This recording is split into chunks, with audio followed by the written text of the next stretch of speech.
धाम की हम कथा सुनाते, राम सकल गुण धाम की। ये रामायण है पुण्य कथा श्री राम।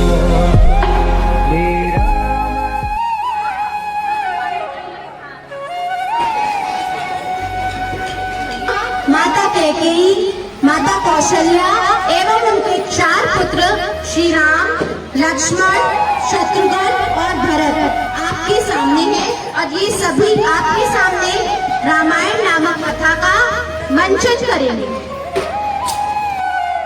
राजा दशरथ आ रहे हैं। राजा दशरथ,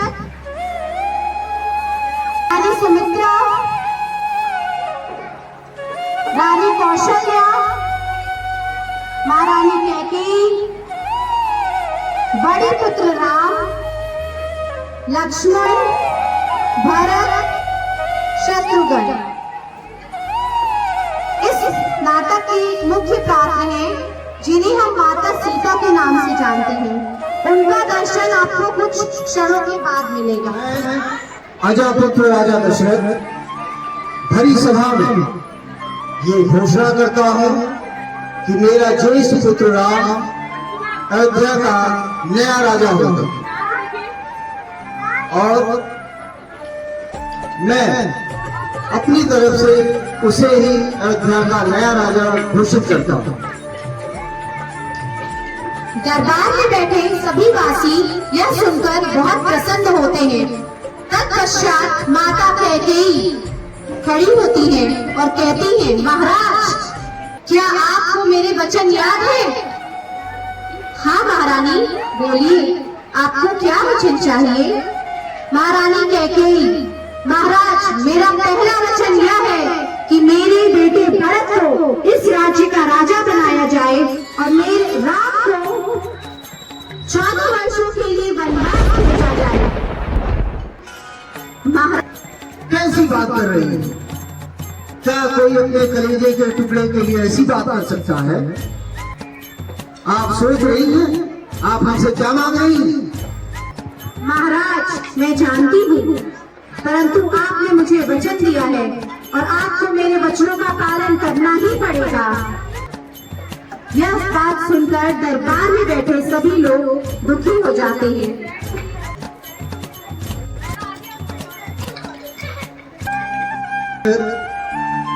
राम जी कहते हैं, आप तनिक भी चिंता ना करें।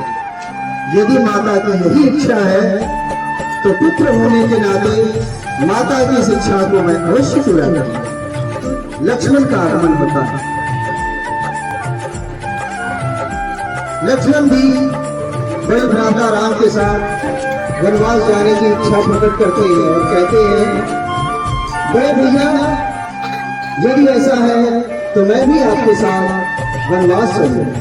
सीता का आगमन दरबार में होता है और माता सीता श्री राम के सामने खड़ी होकर बोलती हैं, हे प्रभु श्री राम, मुझे भी अपने साथ आप वनवास को ले चलिए।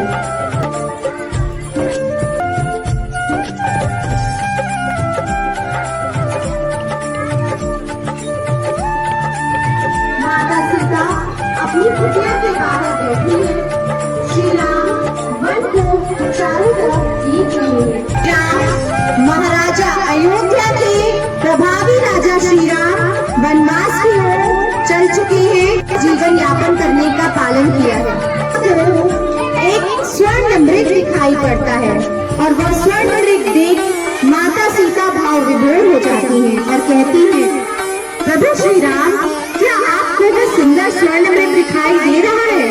वह कितना सुंदर है, क्या आप मेरे लिए उसे ले आएंगे? तुम्हारे लिए अवश्य स्वर्ण मृग ले आऊंगा।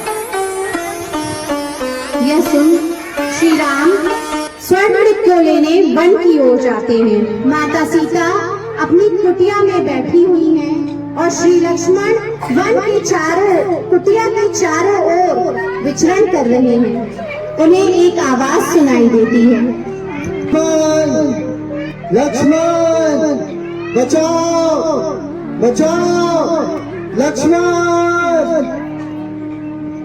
माता सीता यह सुन खड़ी हो जाती हैं और कहती हैं, लक्ष्मण, क्या तुम्हें अपने बड़े भैया की आवाज सुनाई दे रही है? वह तुम्हें पुकार रहे हैं। यह सुन लक्ष्मण कहते हैं, माँ, मुझे कोई आवाज सुनाई नहीं दे रही। माता सीता कहती है, लक्ष्मण, मुझे सुनाई दे रही है तुम्हारे बड़े भैया की आवाज। तुम जाओ, वह अवश्य ही किसी संकट में है, उन्हें तुम्हारी आवश्यकता है।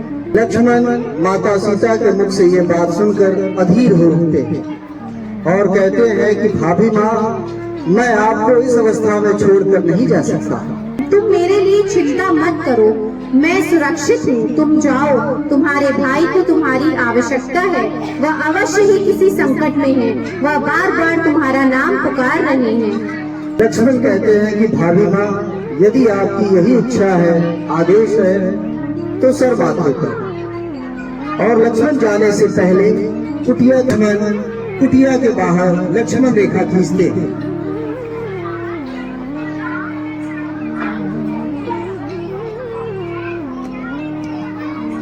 और जाने से पहले भाभी माँ से करबद्ध निवेदन करते हैं कि भाभी माँ, कुछ भी हो जाए, जब तक मैं वापस लौट कर ना आऊं, आप इस लक्ष्मण रेखा को पार मत करिएगा।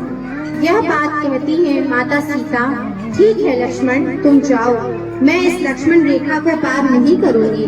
तुम मेरे लिए व्यथित ना हो, इस समय तुम्हारे बड़े भैया को तुम्हारी आवश्यकता है। यह कहकर लक्ष्मण वन की ओर श्री राम की खोज में निकल पड़ते हैं।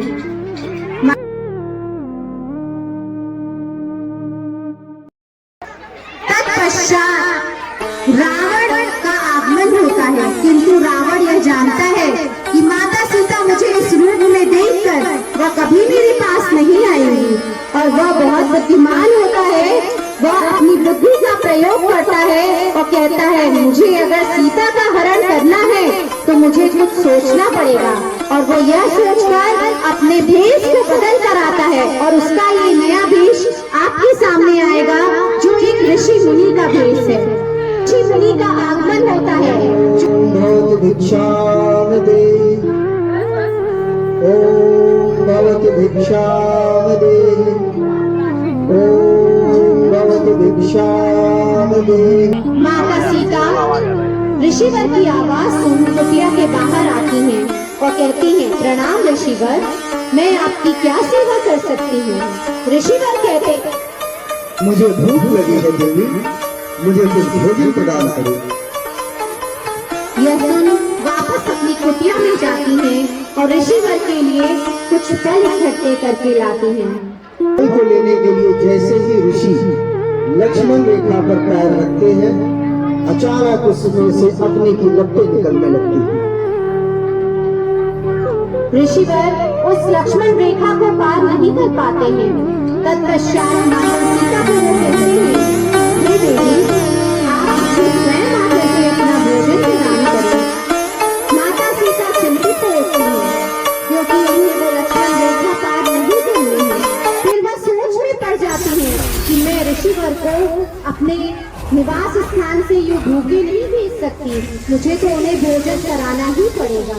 तत्पश्चात माता सीता उस लक्ष्मण रेखा को पार कर जाती है, और पार करने के बाद रावण उनके हाथों से फलों की टोकरी लेकर बैठ देता है और माता सीता के हाथों को पकड़ कर कहता है,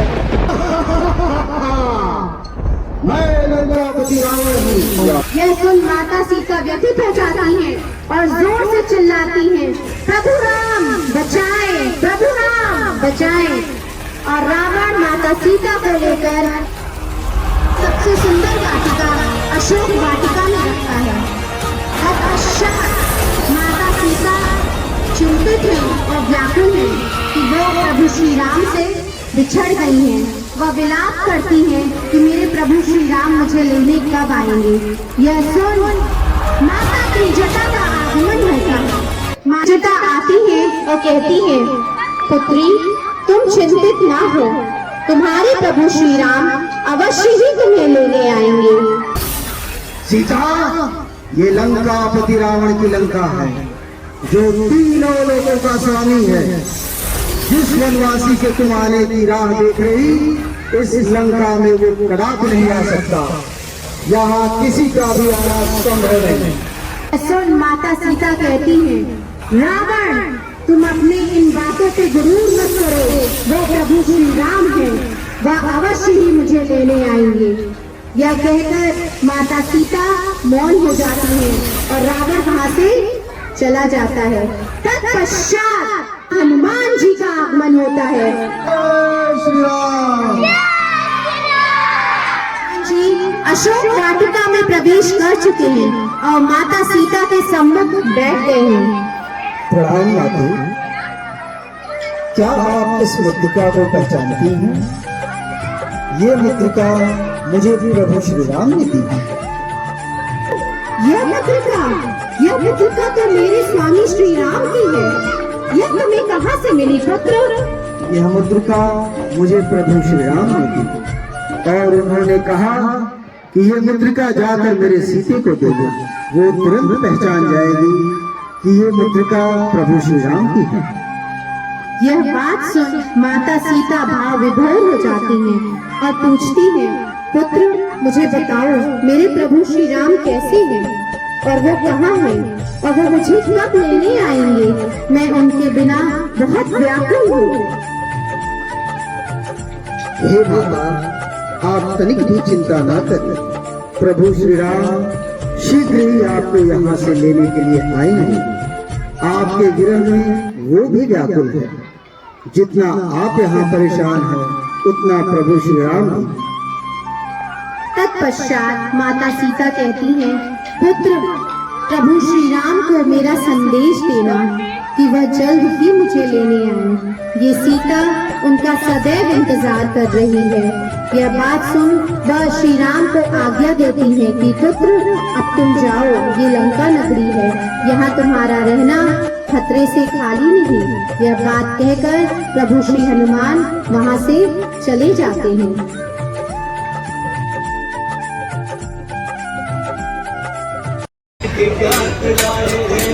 रावण के वध को राम जी को मात लाए। श्री राम इस तरह यह युद्ध लंबे समय तक चलता रहता है। यह देख विभीषण चिंतित हो उठते हैं और विभीषण भगवान राम के पास आते हैं और उनसे कुछ कहते हैं। आप ध्यान से सुनिएगा कि विभीषण श्री राम से क्या कहते हैं।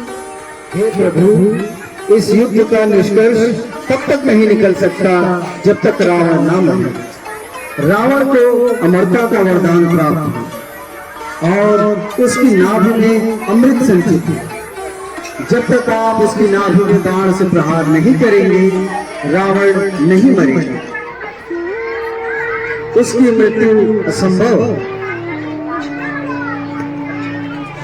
विभीषण की बात सुनकर राम कहते हैं, यदि ऐसा है तो अब मेरा अगला प्रहार रावण की नाभि पर होगा।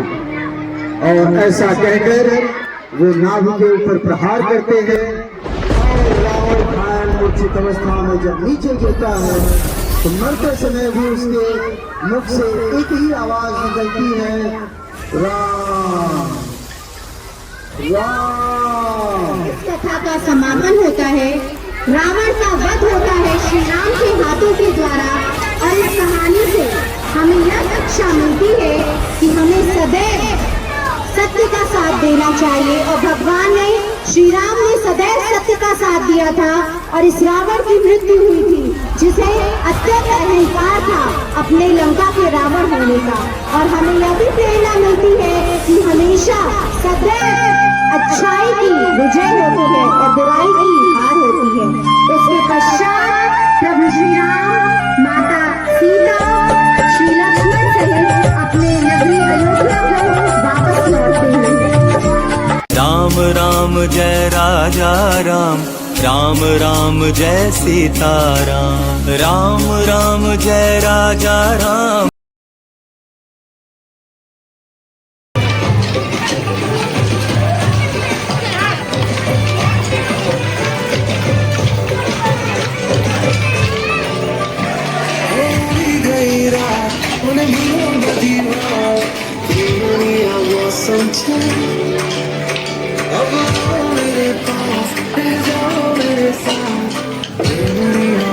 तुझे